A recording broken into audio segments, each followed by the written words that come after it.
Good morning student. आज हम William ऑची की जेड की विचारधारा के बारे में पढ़ेंगे। विलियम जी ऑची जो प्रबंधन के प्रोफेसर हैं ने एक पुस्तक लिखी जिसका शीर्षक theory of Z, how American business can meet the Japanese challenges. इस पुस्तक में उन्होंने लिखा कि कई अमेरिकन कंपनियों में ठीक पैसे ही प्रबंधकीय व्यवहारिक होता है जैसे कि जापानी कंपनियों में वर्षों से कर रही है। उन्होंने ये पुस्तक में अमेरिका और जापानी कंपनियों के प्रबंधकीय व्यवहार के अध्ययन करने के बाद लिखी। इस अध्ययन के बाद प्राप्त निष्कर्षों में उन्होंने जेड विचारधारा का नाम दिया। जिन अमेरिकन कंपनियों का उन्होंने अध्ययन किया उन्हें जेड संगठन के नाम से संबोधित किया जाता है और इन कंपनियों को IBM और कई मुख्य नामों से प्रमुख हैं। ये इस प्रकार स्पष्ट है कि जेड विचारधारा एक व्यापक प्रबंधकीय विचारधारा है जो कुछ अमेरिकी एवं जापानी कंपनियों में प्रबंध व्यवहार के अध्ययन और विश्लेषण के बाद विनिमय ऑची से प्रतिपादित की है। जेड विचारधारा की विशेषता, जेड विचारधारा की जो विशेषता है, जेड विचारधारा एक मिश्रित विचारधारा है। इसमें जापानी तथा अमेरिकन प्रबंध की अच्छाइयों का समावेश किया जाता है। ये विचारधारा उन विशेषताओं और गुणों का वर्णन करती है जो जापानी एवं अमेरिकी कंपनियों में एक समान पाए गए हैं। जेड विचारधारा की कुछ विशेषता इस प्रकार है। संस्था तथा कर्मचारियों के बीच घनिष्ठ संबंध की स्थापना। जेड विचारधारा इस बात पर बल देती है कि संस्था तथा उसके कर्मचारियों के बीच घनिष्ठ संबंध होने चाहिए।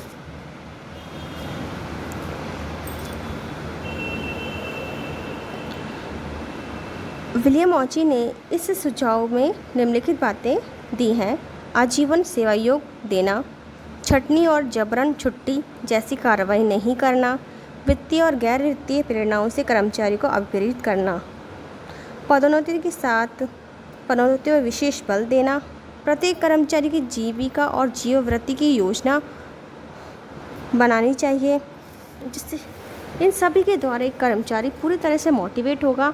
ये सुझाव भी बहुत अच्छे सुझाव दिए हैं जेड विचारधारा ने कर्मचारियों के लिए। नेक्स्ट विशेषता है कर्मचारी की सहभागी विचारधारा। जेड विचारधारा इस बात पर बल देती है कि प्रत्येक कर्मचारी को संस्था के निर्णयों में भागीदारी दी जानी चाहिए। इस हेतु निर्णय करते समय कर्मचारी से परामर्श करना चाहिए तथा उनके सुझाव भी आमंत्रित करने चाहिए। कर्मचारी के हितों में प्रत्यक्ष रूप से प्रभावित करने वाले निर्णयों के लिए सामूहिक निर्णय प्रक्रिया ही अपनानी चाहिए। ऐसा करने से कर्मचारी निर्णयों का क्रियान्वयन करने हेतु प्रतिबद्ध हो जाएंगे।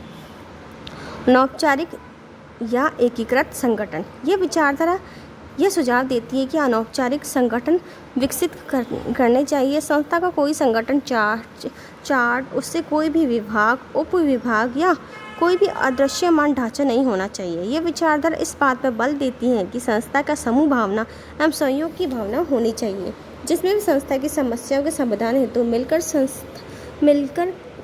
संसाधनों एवं सूचनाओं का उपयोग कर सके। इसके अतिरिक्त संस्था में पदों और कार्यरत विशिष्टीकरण की न्यूनतम होना चाहिए। नेक्स्ट इसका है मानव संसाधन विचारधारा। जेड विचारधारा ये भी सुझाव देती है कि प्रबंधकों को कर्मचारी में एक नए कौशल चतुराई का विकास करना चाहिए।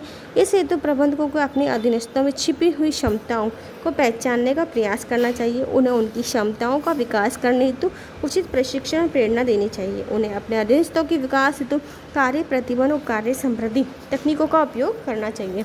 अनौपचारिक नियंत्रण विचारधारा इस बात पर विश्वास करती है कि संस्था का अनौपचारिक नियंत्रण प्रक्रियाओं को विशेष ध्यान देना चाहिए। नियंत्रण हेतु प्रबंधकों के आपसी विश्वास और सहयोग की भावना को अधिक महत्व देना चाहिए। दूसरे शब्दों में प्रबंधकों को अनौपचारिक तरीकों से निर्णय करने का उपाय करना चाहिए। नेक्स्ट है पारस्परिक विश्वास। जेड विचारधारा ये मानती है कि संस्था में पारस्परिक विश्वास एवं भरोसे का वातावरण होना चाहिए। पारस्परिक विश्वास और भरोसे के लिए संस्था के सदस्यों की मस्तिष्क खुला करना चाहिए और आपसी संबंधों में भी खुलापन होना चाहिए। मूल्यांकन और प्रशिक्षण। जेड विचारधारा इस बात पर बल देती है कि संस्था में कर्मचारी के मूल्यांकन और प्रशिक्षण से अधिक ध्यान देना चाहिए। मूल्यांकन हेतु परिणात्मक और गुणवत्ता दोनों ही विधियों को उपयोग करना चाहिए। एंड नेक्स्ट है उत्तरदायित्व। ये विचारधारा इस बात पे बल देती है कि उत्तरदायित्व व्यक्ति आधार पर ही निर्धारित किए जाने चाहिए। कर्मचारी के स्वयं के निर्णय करने की दायित्व ग्रहण करना चाहिए, परंतु कर्मचारियों के निर्णय में भागीदारी अवश्य की जानी चाहिए। जीवन वृद्धि पथ। ये विचारधारा ये मानती है कर्मचारी की जीवन वृद्धि पथ कैरियर प्लान के बारे में जो भी विशिष्टीकरण आधार पर निर्धारित करने चाहिए। कर्मचारी को अपने कर्मचारी के जीवन में विविध कार्यों के अनुभव मिलना चाहिए। इस हेतु कर्मचारी में कार्य परिवर्तन करने ते रहना चाहिए। नेक्स्ट है मानव पर ध्यान। जेड विचारधारा ये भी मानती है कि मानव को पूर्ण ध्यान देना चाहिए और प्रबंधकों को अपने कर्मचारी के ध्यान कार्यस्थल तक ही नहीं बल्कि उनके बाहर भी रहना चाहिए। उनके कर्मचारी के संपूर्ण व्यक्तित्व के साथ साथ परिवार, रुचि और महत्वाकांक्षाओं पर भी ध्यान देना चाहिए।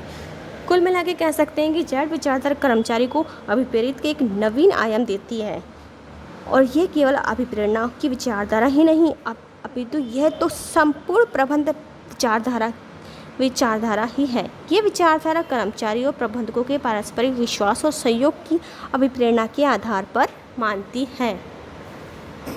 धन्यवाद।